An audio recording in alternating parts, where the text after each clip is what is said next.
વિકસિત ભારત 2047ને સાકાર કરવાની દિશામાં અગ્રેસર ગુજરાત 53,000 કરોડથી વધુના વિકાસલક્ષી પ્રકલ્પોના લોકાર્પણ અને ખાતમુહૂર્ત.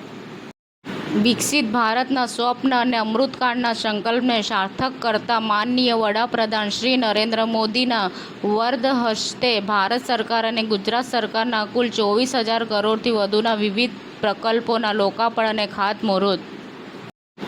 દિલ્હી એનસીઆરમાં વાવાઝોડા સાથે ભારે વરસાદ, વૃક્ષો ધરાશાયી, પાણી ભરાયા અને વીજળી ગુલ થઈ ગઈ હતી. વડાપ્રધાન શ્રી નરેન્દ્ર મોદી 27 મેના રોજ ગાંધીનગરના મહાત્મા મંદિર ખાતે 5,536 કરોડના પ્રોજેક્ટનું લોકાર્પણ અને ખાતમુહૂર્ત કરશે.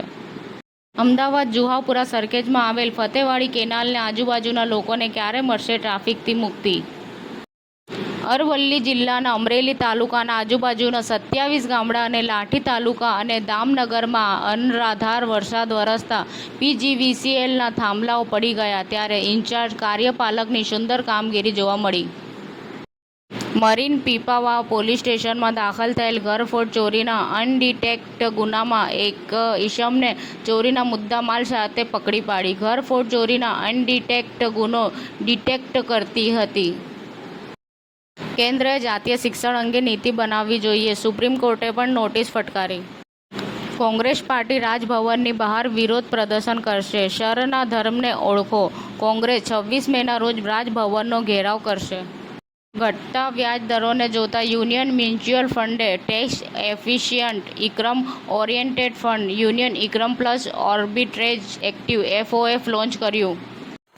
સમાચાર ટુડે ન્યૂઝ ચેનલની ટીમ અને જે સત્ય છે તે જ બતાવશે. આપ જોતા રહો સમાચાર ટુડે ન્યૂઝ ચેનલ. ગુજરાતની ધરતીનું ગુજરાતીઓ માટે જ, એટલે કે સમાચાર ટુડે ન્યૂઝ. અમારી સમાચાર ટુડે ન્યૂઝ ચેનલને લાઈક કરો, શેર કરો અને સબસ્ક્રાઇબ કરો અને જોડાયા રહો સમાચાર ટુડે ન્યૂઝ ચેનલ સાથે.